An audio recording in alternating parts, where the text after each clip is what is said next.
Hey guys, welcome back to Firewood on the Hill. My name is Matt. Today I have another tool that I'm excited to show you guys. This should help me a lot with cutting. And it's something that I've wanted, but I just never found myself to pull the trigger just because how expensive it is. But I just had a birthday recently, and my in-laws Patrick and Marcy gave me this Firewood Pro Sizer. Here it is right here, guys. Obviously I've looked into this thing and I've done the research and everything, and I wanted the red adjustable version, so that's what I have. The red version has like almost double the I guess you'd say play time or using time, because the green was only like a couple hours where the red was like 3 or 4 more hours. I can't remember exactly what hours for which, but anyways, and I got the adjustable one, so not only can it move sideways, but it can move up and down. So yeah guys, this thing came with all the tools and everything needed, and it came with an actual like cool Pro Sizer bag. I don't think I'd ever use it because I won't ever take it off the saw, but it's a cool idea. It came with the charging cable, so you could just 2 bolts, pull that thing out, the actual laser, and you can plug it up, or you can plug it up next to an out with it on your chainsaw, whatever works. But I already have it installed on my 462 right here. Here we go. All it is 1 button right there on the side, and it clicks on. 2 bolts right here to take the laser off, to slide it in and out, to charge it if you want. The charging port's right there on the back, if you can see that. And then it's just 2 bolts right here on either side that hold it on the bar. So I don't bring you guys products and just like unbox them and show them and everything. I want to learn them before I use them so that I don't look stupid out here. But also just to give y'all good information, right? So there's 2 things that I've learned with using this Pro Sizer. One is you base it off of where you want to put your bar in the wood.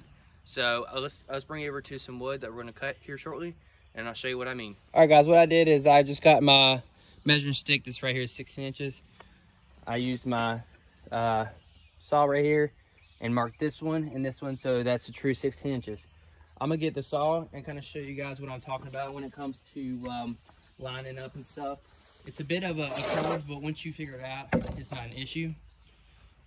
So what we'll do is, y'all can see it's right there on that, right? So I have the saw right here, okay? I have it lined up. My saw is on both cuts right there. But I want to show you something. If I move forward right here, you see the laser, it came in, right? If I move it back, it goes back to that. Also, if I move it, if I have it, let's just say sideways, let's say I'm cutting a piece sideways, it's going to move over to the left. So this right here is not like a perfect measuring tool. It's great when all the logs are even, laying down and all that stuff, or you just got to pay attention, right? So that is one learning curve that I have with this. Other than that, this thing is phenomenal. It's awesome. So what I've done is I have it to where when I'm sawing a log, I'm just going to put it right, the tip right in the middle of the log, and that's going to measure my point.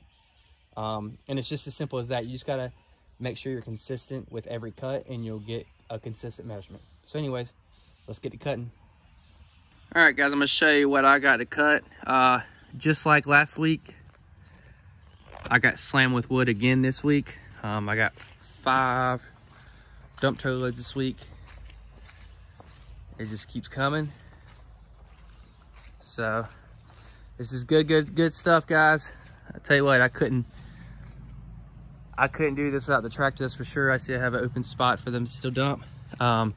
Some of the stuff that we just got in's got a lot of poison oak and poison ivy on it, so got to be careful there. But yeah.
Well, it just threw the chain off. I knew it was getting loose, but I was like, screw it, I'm gonna run it. So I didn't put the chain guard that comes with the West Coast saw in there because I already had that one, so I put it on there and it worked. So if any of y'all are questioning that, it works. Let's get this saw back up and running. All right, guys, so that was the first time I've ever thrown a chain. I usually keep my stuff right on point, but today I was being lazy and it came off. I put it back on, it works fine. The one thing I did notice is it was kind of wonky, and I've heard of people throwing chains and it kind of like knocks the chain just a little bit out of spec and it's hard for it to turn, but all I had to do is start it up and give it some gas. Anyways, let's get all this cleaned up before we start cutting.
Here we go, guys. This is what I got done today. Ran through 2 tanks on the chainsaws. I used the 462 and the 400.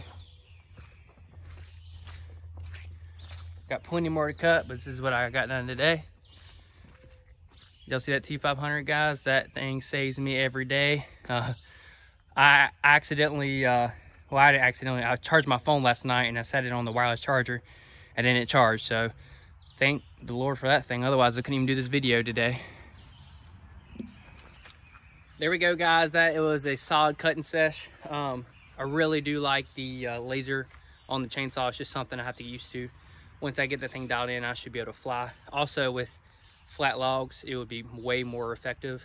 So that might be something I look for in the future, stacking logs, since I have the tractor to help with that.